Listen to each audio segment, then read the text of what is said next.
Hello दोस्तों, स्वागत है आपका अपने चैनल एग्जाम ऑन पे। तो एक बार फिर से मैं हाजिर हूँ 31 जुलाई 2020 के इंपॉर्टेंट इवेंट के साथ। आज हम डे टू डे वीडियो पकड़ पाए हैं। देखते हैं आज का हमारा पहला क्वेश्चन क्या है। इंडिया के फर्स्ट एचआरडी मिनिस्टर कौन थे? तो देखिए, जब भारत आज़ाद हुआ था तब कोई एचआरडी मिनिस्ट्री थी ही नहीं, इसीलिए इंडिया के फर्स्ट एचआरडी मिनिस्टर काफ़ी समय बाद बने थे। नाम था उनका पी.वी. नरसिम्हा राव। आप नोट कर लीजिएगा, इंडिया के फर्स्ट एचआरडी मिनिस्टर थे पी.वी. नरसिम्हा राव। इंडिया जब आज़ाद हुआ तब एजुकेशन मिनिस्ट्री थी, तो इंडिया के फर्स्ट एजुकेशन मिनिस्टर कौन थे? मौलाना अबुल कलाम आज़ाद। ये इंडिया के फर्स्ट एजुकेशन मिनिस्टर थे। फिर 1985 में राजीव गांधी गवर्नमेंट में एजुकेशन मिनिस्ट्री का नाम बदलकर एचआरडी मिनिस्ट्री रख दिया गया, और उस समय एचआरडी मिनिस्टर बने हमारे पी.वी. नरसिम्हा राव, जो आगे चलकर हमारे इंडिया के प्राइम मिनिस्टर भी बने। तो ये आप फैक्ट नोट कर लीजिएगा, इंडिया के first HRD minister PV. Narasimha Rao. Recently आप सभी को पता है नेशनल एजुकेशन पॉलिसी 2020 रिलीज हो गई है। इसने 1986 की एजुकेशन पॉलिसी को रिप्लेस किया है, यानी 34 ईयर्स के बाद इंडिया में कोई एजुकेशन पॉलिसी आई है। इंडिया की फर्स्ट एजुकेशन पॉलिसी कब आई थी? 1968 में। सेकंड कब आई थी? 1986 में। और अब थर्ड आई है 2020 में। आप नोट कर लीजिएगा, ये जो 2020 की नेशनल एजुकेशन पॉलिसी है, इसका एम एक है, आप नोट कर लीजिए, जो हायर एजुकेशन इंस्टीट्यूशन है उसमें इनरोलमेंट रेट को 2018 के 26.3 से बढ़ाकर 2035 तक 50% करना है। तो आप इतना याद रख लीजिएगा, जो इनरोलमेंट रेट है उसको 2035 से बढ़ाकर 50% करना है। 2018 में कितना है? 26.3%। नेक्स्ट क्वेश्चन देखते हैं। गुस्तावे ट्रॉवे अवार्ड इंडिया की फर्स्ट सोलर पावर्ड फेरी को दिया गया है। आपको बताना है इसका नाम क्या है। तो इंडिया की फर्स्ट सोलर पावर्ड फेरी का नाम है आदित्य। आदित्य जो केरल की वेम्बनाड लेक है, इंडिया की लॉन्गेस्ट रामसर साइट, वहीं पर ये आदित्य फेरी को चलाया जाता है, लोगों को ट्रैवल करवाया जाता है। ये इंडिया की फर्स्ट सोलर पावर्ड फेरी है। 2017 में इसको लॉन्च कर दिया गया था। रिसेंटली इसको गुस्तावे ट्रॉवे अवार्ड दिया गया है। जो ये गुस्तावे ट्रॉवे अवार्ड है, ये फ्रांस की एक संस्था है उसके द्वारा दिया जाता है, और वर्ल्ड का एकमात्र ऐसा अवार्ड है जो इलेक्ट्रिक बोट के लिए दिया जाता है। आप इतना याद रखिएगा। नेक्स्ट क्वेश्चन है, यूनाइटेड नेशन जनरल सेक्रेटरी को क्लाइमेट चेंज पर सलाह देने के लिए एक यूथ एडवाइजर ग्रुप होता है। आपको बताना है इस यूथ एडवाइजर ग्रुप में इंडिया से किसको सिलेक्ट किया गया है। तो रिसेंटली क्लाइमेट चेंज पर यूनाइटेड नेशन जनरल सेक्रेटरी को सलाह देने के लिए यूथ एडवाइजर ग्रुप में इंडिया से चुना गया है अर्चना सोरेन जी को। ये हैं अर्चना सोरेन जी, ये उड़ीसा से बिलोंग करती हैं। इनको क्लाइमेट चेंज पर यूनाइटेड नेशन जनरल सेक्रेटरी यानी एंटोनियो गुतेरेस को सलाह देने के लिए यूथ एडवाइजर ग्रुप में चुना गया है। जो ये youth advisor group on climate change होता है, इसमें टोटल 7 मेंबर्स चुने जाते हैं डिफरेंट कंट्रीज से। इंडिया से किसको चुना गया है? अर्चना सोरेन जी को। तो अब ये एंटोनियो गुतेरेस को क्लाइमेट चेंज पर सलाह देंगी अर्चना सोरेन जी। यूनाइटेड नेशन की बात करें तो 24 अक्टूबर 1945 में स्थापना हुई थी। हेडक्वार्टर कहाँ है इसका? न्यूयॉर्क में। टोटल मेंबर है 193, और वर्तमान में सेक्रेटरी जनरल कौन है? Antonio Guterres. उनको ही सलाह देंगी हमारी अर्चना सोरेन जी क्लाइमेट चेंज पर। नेक्स्ट क्वेश्चन है, पेटीएम मनी के नए सीईओ कौन अपॉइंट हुए हैं? तो रिसेंटली वरुण श्रीधर जी को पेटीएम मनी का नया सीईओ बनाया गया है। कुछ दिन पहले ही मैंने आपको पढ़ाया था कि प्रवीण जाधव जी ने पेटीएम मनी से रिजाइन कर दिया था। तो अब ये हैं वरुण श्रीधर, इनको पेटीएम मनी का नया सीईओ बना दिया गया है। पेटीएम मनी क्या है? देखिए, पेटीएम की एक सब्सिडरी है। पेटीएम को आप सभी लोग जानते हैं 2010 में स्थापना हुई थी। हेडक्वार्टर कहाँ है पेटीएम का? तो नोएडा यूपी में हेडक्वार्टर है, और वर्तमान में फाउंडर एंड सीईओ कौन है? तो विजय शेखर शर्मा पेटीएम के फाउंडर एंड सीईओ हैं। नेक्स्ट क्वेश्चन है, स्मार्ट ग्रिड टेक्नोलॉजी के लिए आईआईटी कानपुर के साथ किस एजेंसी ने एग्रीमेंट साइन किया है? तो रिसेंटली पावर फाइनेंस कॉर्पोरेशन यानी पीएफसी ने आईआईटी कानपुर के साथ स्मार्ट ग्रिड टेक्नोलॉजी के लिए एग्रीमेंट किया है। इसमें क्या होगा? IIT Kanpur smart grid technology पर रिसर्च एंड इनोवेशन को बढ़ावा देगी। जो पावर फाइनेंस कॉर्पोरेशन है, आप सभी लोग जानते हैं, नॉन बैंकिंग फाइनेंशियल कंपनी है। इसने आईआईटी कानपुर को स्मार्ट ग्रिड टेक्नोलॉजी पर रिसर्च करने के लिए टोटल 2,38,00,000 इतना फंड प्रोवाइड किया है, ताकि IIT Kanpur smart grid technology पर रिसर्च को बढ़ावा दे।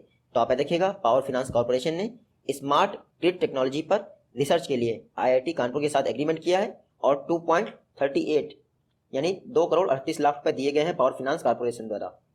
बात करते हैं पावर फाइनेंस कॉर्पोरेशन की, तो 1986 में स्थापना हुई थी। हेडक्वार्टर इसका न्यू दिल्ली में, और चेयरमैन और मैनेजिंग डायरेक्टर कौन है? रविंद्र सिंह ढिल्लो। नया क्वेश्चन देखते हैं। परवेज खान, रिसेंटली इनका निधन हो गया। आपको बताना है किस फील्ड से बिलोंग करते थे। तो परवेज खान फिल्म इंडस्ट्री से बिलोंग करते थे। देखिए ये है परवेज खान, आपने कई मूवीज में इनको देखा होगा। ये डायरेक्टर थे, फिल्म इंडस्ट्री से बिलोंग करते थे। रिसेंटली मुंबई में इनका निधन हो गया है कोरोना वायरस की वजह से, तो आप इतना याद रखिएगा। उसके अलावा बात करते हैं नेक्स्ट एक्ट्रेस की। ये हैं, इनका नाम था कुमकुम। ये एक्ट्रेस थी और इनका भी निधन हो गया। हालांकि जो इनका ओरिजिनल नाम था वो था जैबू निसा। क्या नाम था? जैबू निसा। लोग इनको कुमकुम के नाम से जानते थे। इनका भी निधन हो गया। तो परवेज खान और कुमकुम दोनों फिल्म इंडस्ट्री से रिलेटेड थे, आप याद रखिएगा। नेक्स्ट क्वेश्चन है, recently ministry of earth science द्वारा national award for excellence in earth science दिए गए। आपको बताना है national award for excellence in earth science में लाइफ टाइम अचीवमेंट अवार्ड किसको दिया गया है? तो recently ministry of earth science द्वारा लाइफ टाइम अचीवमेंट अवार्ड दिया गया है अशोक सैनी जी को। आप नाम नोट कर लीजिएगा। देखिए कई सारे लोगों को अवार्ड दिया गया है, लेकिन 3 नाम मैं आपको बता रहा हूं वो इंपॉर्टेंट है, आप नोट कर लीजिए। Life time achievement award ministry of earth sciences ने दिया है अशोक सैनी को। उसके अलावा यंग रिसर्च अवार्ड दिया है इंद्र शेखर सेन को, यंग रिसर्च अवार्ड। उसके अलावा Anna Mani award for women scientist, Anna Mani award for women scientist दिया गया है DS खांडे परकेर को। तो आप इन तीनों का नाम याद रखिएगा। Life time achievement award Ashok Sahni, young scientist award Indrashekhar Sen, और वुमेन अवार्ड DS खांडे परकेर, इनको दिया गया है, आप देखिएगा। 2 दिन पहले मैंने आपको पढ़ाया था मिनिस्ट्री ऑफ अर्थ साइंसेस के जो मिनिस्टर हैं डॉक्टर हर्षवर्धन, उन्होंने मौसम ऐप लॉन्च किया था। कौन सा ऐप? मौसम ऐप। उसके अलावा इन्होंने एक डिवाइस भी लॉन्च किया था, पोर्टल लॉन्च किया था, KRC net knowledge resource centre network. ये आप लोग पढ़ चुके हैं, कल ही मैंने आपको पढ़ाया था। नेक्स्ट क्वेश्चन है, क्रॉप इंश्योरेंस के लिए बहुत जरूरी है कैंपेन किसने लॉन्च किया है? रिसेंटली फार्मर्स को क्रॉप इंश्योरेंस प्रोवाइड करने के लिए बहुत जरूरी है कैंपेन लॉन्च किया गया है भारतीय एक्सा जनरल इंश्योरेंस द्वारा। देखिए ऑल ओवर इंडिया में नहीं लॉन्च किया गया है, महाराष्ट्र और कर्नाटक इन 2 राज्यों में लॉन्च किया गया है बहुत जरूरी कैंपेन। और महाराष्ट्र के 6 डिस्ट्रिक्ट इसमें शामिल हैं और कर्नाटक के 3 डिस्ट्रिक्ट। तो आप देख सकते हैं सिर्फ 9 डिस्ट्रिक्ट में ये बहुत जरूरी है कैंपेन लॉन्च किया गया है फार्मर्स को क्रॉप इंश्योरेंस प्रोवाइड करने के लिए। देखिए भारतीय एक्सा ये जो बहुत जरूरी है कैंपेन रन कर रही है, इसको प्रधानमंत्री फसल बीमा योजना के अंतर्गत रन कर रही है। क्योंकि आपको मैं बता दूं भारतीय एक्सा को इस बार प्रधानमंत्री फसल बीमा योजना के अंतर्गत टोटल 800 करोड़ का प्रीमियम प्राप्त हुआ है। इसीलिए इन्होंने बहुत जरूरी है कैंपेन लॉन्च किया है ताकि लोग प्रधानमंत्री फसल बीमा योजना के तहत इंश्योरेंस जरूर करवाएं। भारतीय एक्सा 2008 में इसकी स्थापना हुई थी। हेडक्वार्टर इसका मुंबई में ही है और MD एंड CEO कौन है? संजीव श्रीनिवासन। नेक्स्ट क्वेश्चन है, world day against trafficking in person ये किस डेट को ऑब्जर्व किया जाता है? यानी मानव तस्करी के विरुद्ध अंतर्राष्ट्रीय दिवस किस डेट को ऑब्जर्व किया जाता है? प्रत्येक वर्ष 30 जुलाई यानी 30 जुलाई को मानव तस्करी के विरुद्ध अंतर्राष्ट्रीय दिवस ऑब्जर्व किया जाता है। 2020 का आप थीम नोट कर लीजिए, कमिटेड टू द कॉज। क्या? Committed to the cause working on the front line to end human trafficking, ये था इस बार का थीम।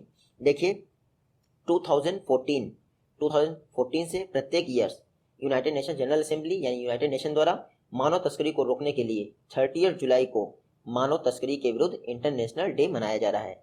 इसके अलावा जो आपका 30 जुलाई है, इसी दिन एक और डे मनाया जाता है इंटरनेशनल डे ऑफ फ्रेंडशिप, तो आप उसको भी नोट कर लीजिएगा और अपने फ्रेंड्स को थैंक्स बोलिए। International day of friendship 30 July. Next question है, अजोनियो ये एक डिवाइस है जो नए जन्म लिए हुए बच्चों में बिलीरुबिन की स्क्रीनिंग करता है। आपको बताना है ये अजोनियो डिवाइस किसके द्वारा डेवलप किया गया है?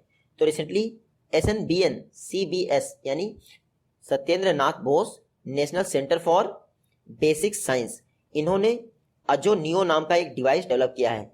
ये अजोनियो डिवाइस क्या करेगा? जो न्यू बॉर्न चाइल्ड होते हैं यानी नए पैदा हुए बच्चों, उनमें क्या करेगा? बिलीरुबिन की मात्रा चेक करेगा, यानी बिलीरुबिन का लेवल चेक करेगा। अब ये बिलीरुबिन क्या होता है?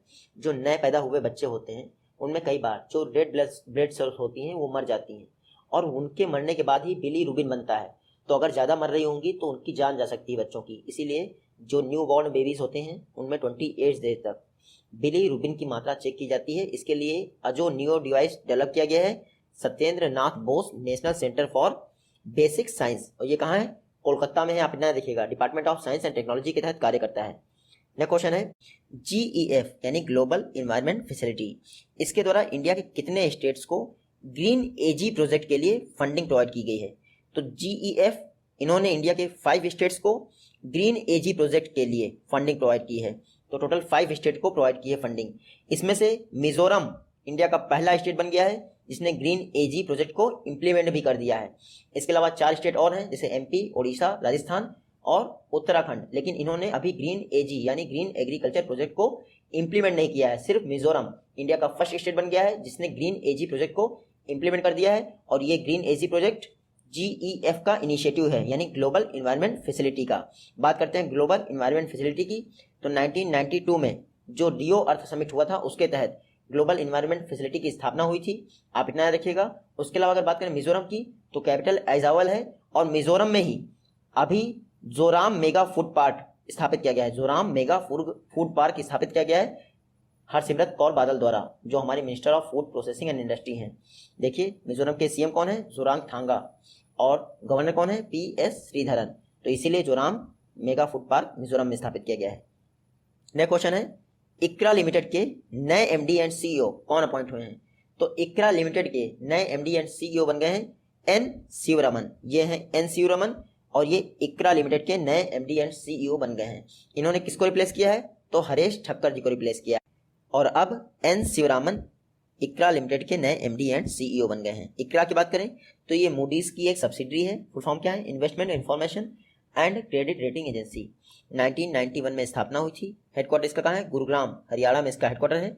और नए MD एंड CEO में कौन बन गए हैं? N शिवरामन, और चेयरपर्सन कौन है? अनुज दुग्गल। नेक्स्ट क्वेश्चन देखते हैं सुरक्षा एक डिसइंफेक्शन बॉक्स है, आपको पता है किसने डेवलप किया है? तो सुरक्षा डिसइंफेक्शन बॉक्स को डेवलप किया गया है CSIO द्वारा। CSIO क्या है? Central scientific instrument organisation. इन्होंने ही सुरक्षा डिसइंफेक्शन बॉक्स को डेवलप कर दिया है। इस सुरक्षा डिसइंफेक्शन बॉक्स में अल्ट्रा वायलेट C रेस का यूज किया गया है डिसइंफेक्शन के लिए।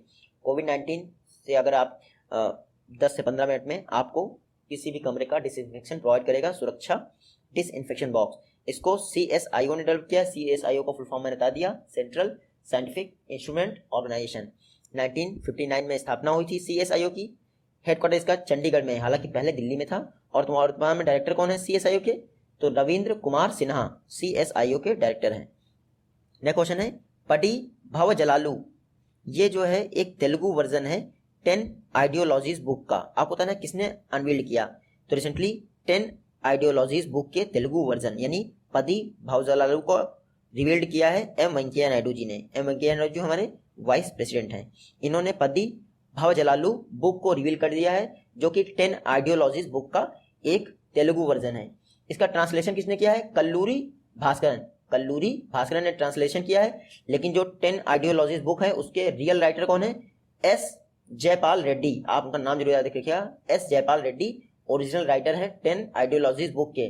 और इसका तेलुगु वर्जन जो ट्रांसलेशन किया गया है कल्लूरी भास्करन ने ट्रांसलेशन किया है। जब ये बुक बनी थी 10 आइडियोलॉजीज 2018 में, तब इसका इनॉग्रेशन किसने किया था? मतलब इसको लॉन्च किया था मनमोहन सिंह जी ने। तो आप याद रखिएगा ये बुक जो पदी भव जलालू है इसको पब्लिश किया जाएगा किसके द्वारा? तो ओरेंट ब्लैक स्वान इसके द्वारा पब्लिश किया जाएगा। नेक्स्ट क्वेश्चन है किस स्टेट गवर्नमेंट ने यूके इंडिया बिजनेस काउंसिल के साथ MOU पर साइन किए हैं? तो रिसेंटली UKIBC यानी यूके इंडिया बिजनेस काउंसिल के साथ गुजरात गवर्नमेंट ने साइन किए हैं। इंडस्ट्रियल डेवलपमेंट को प्रमोट करने के लिए गुजरात गवर्नमेंट ने यूके इंडिया बिजनेस काउंसिल के साथ MOU यानी मेमोरेंडम ऑफ अंडरस्टैंडिंग पर साइन कर दिया है। इस समय कोविड-19 चल रहा है तो जरूरत है कि इंडस्ट्रीज को बूस्ट किया जाए, इसीलिए बिजनेस और इंडस्ट्रियल डेवलपमेंट दोनों के लिए गुजरात गवर्नमेंट ने यूके इंडिया बिजनेस काउंसिल के साथ एग्रीमेंट पर साइन कर दिया है। बात करते हैं यूके इंडिया बिजनेस काउंसिल की, बहुत चर्चा में है। क्यों? क्योंकि रिसेंटली इसके CEO बने हैं जयंत कृष्णा, जो कि इंडिया से बिलोंग करते हैं। यूके इंडिया बिजनेस काउंसिल 1993 में स्थापित किया गया था। इसका हेडक्वार्टर लंदन में है और CEO का नाम जरूर याद रखिएगा, जयंत कृष्णा। उसके अलावा गुजरात की बात करते हैं तो ये है मैप पे गुजरात। CM कौन है? विजय रूपानी। गवर्नर कौन है? आचार्य देवव्रत। और इंडिया की लॉन्गेस्ट कोस्टल लाइन है गुजरात की। नेक्स्ट क्वेश्चन देखते हैं किस कंट्री ने सक्सेसफुली जिरकॉन मिसाइल का टेस्ट कर लिया है? तो रिसेंटली रसिया ने सक्सेसफुली जिरकॉन मिसाइल का टेस्ट कंडक्ट कर लिया है। जिरकॉन मिसाइल ये एक हाइपरसोनिक मिसाइल है। हाइपरसोनिक मिसाइल किसे कहते हैं? देखिए जिसकी स्पीड साउंड की स्पीड से 5 गुना से भी अधिक हो उसको कहते हैं हाइपरसोनिक मिसाइल। जो ब्रह्मोस है हमारी वो सुपरसोनिक मिसाइल है, क्योंकि उसकी स्पीड 5 मैक से कम है। 1 Mach equal to speed of sound, तो 5 मैक से कम है। लेकिन जो ये जिरकॉन मिसाइल है इसकी स्पीड है 9 मैक, 9 मैक यानी ध्वनि की रफ्तार से 9 गुना। तो जिरकॉन मिसाइल का सक्सेसफुली टेस्ट कंडक्ट कर लिया गया है रसिया द्वारा। आप देखिएगा रसिया और चर्चा में है, क्यों? क्योंकि रिसेंटली S-400 जो एयर मिसाइल डिफेंस सिस्टम है उसकी डिलीवरी चीन के लिए रसिया ने सस्पेंड कर दिया है। ये है मैप में रसिया। रसिया की कैपिटल है मॉस्को, करेंसी क्या है? रूबल। रसिया के जो प्रेसिडेंट हैं व्लादिमीर पुतिन, वो अब 2036 तक यानी 2036 तक रसिया के प्रेसिडेंट बने रहेंगे। उसके अलावा रसिया का जो लोअर हाउस है यानी लोकसभा, उसका नाम है ड्यूमा। कई बार एग्जाम में संसद पूछ लेते हैं, फिर भी आप ड्यूमा ही टिक कीजिएगा। रसिया के जो वर्ल्ड की डीपेस्ट लेक बैकाल लेक, वो भी रसिया में ही है, यानी विश्व की सबसे गहरी झील रसिया में है बैकाल झील। नेक्स्ट क्वेश्चन है मॉरितियाना में इंडिया के नए हाई कमिश्नर कौन अपॉइंट हुए हैं? तो रिसेंटली मॉरितियाना में इंडिया के नए हाई कमिश्नर बन गए हैं अंजनी कुमार। ये हैं अंजनी कुमार, आप देख लीजिए अंजनी कुमार अब मॉरितियाना में इंडिया के नए हाई कमिश्नर बन गए हैं। अभी तक माली में इंडिया के प्रतिनिधि थे, अब ये मॉरितियाना में इंडिया के नए हाई कमिश्नर बन गए हैं। तो नाम नोट कर लीजिएगा अंजनी कुमार। मॉरितियाना ये वेस्ट अफ्रीकन कंट्री है। कैपिटल आप देख लीजिए नुआकाचोट, ये है नौकचोट करके कैपिटल है इसकी। इसका करेंसी है औगुइया, औगुइया इसकी करेंसी है, OUGUIYA, औगुइया इसकी करेंसी है। और प्रेसिडेंट कौन है? मोहम्मद उल्ड घजौनी, मोहम्मद उल्ड घजौनी इसके प्रेसिडेंट हैं। तो ये हैं हमारे अंजनी कुमार, मॉरितियाना में इंडिया के नए हाई कमिश्नर। आज का लास्ट क्वेश्चन है इस स्टेट के चौक चौराहे का नाम बदलकर लालजी टंडन के नाम पर रख दिया है। तो जो लोग यूपी में रहते होंगे उनको पता होगा चौक चौराहा कहाँ पे है? लखनऊ में है चौक चौराहा। तो रिसेंटली यूपी के चौक चौराहे का नाम बदलकर लालजी टंडन चौराहे के नाम पर रख दिया गया है। उसके अलावा बता दूं लखनऊ से हरदोई एक रोड जाती है, उसका नाम बदलकर भी टंडन रोड रख दिया गया है। तो ये सब लखनऊ में क्यों हो रहा है? क्योंकि इनका जन्म जो है लालजी टंडन का जन्म हुआ था लखनऊ में। लखनऊ के सांसद भी रह चुके हैं। कुछ समय पहले तक MP के गवर्नर थे, उसके पहले वो बिहार के भी गवर्नर रह चुके थे। तो रिसेंटली MP के गवर्नर का एडिशनल चार्ज दिया गया था आनंदीबेन पटेल को, जब वो एडमिट थे लालजी टंडन लखनऊ में। उसके बाद जब उनका निधन हो गया लखनऊ में, तो आनंदीबेन पटेल MP की गवर्नर बना दी गई हैं यूपी के साथ साथ। तो आप देखिएगा जो यूपी में चौक चौराहा है और लखनऊ से हरदोई मार्ग है, उसका नाम बदलकर लालजी टंडन के नाम पर रख दिया गया है। यूपी की बात करें तो यूपी के CM कौन है? योगी आदित्यनाथ। उसके अलावा गवर्नर कौन है? आनंदीबेन पटेल, जो MP की भी गवर्नर है। ये है प्रीवियस वीडियो क्वेश्चन और ये है आज की वीडियो क्वेश्चन। आई होप कि आप इनका जवाब दे पाएंगे। मिलते हैं आपसे अपनी नेक्स्ट वीडियो में, तब तक के लिए take care, goodbye and जय हिंद।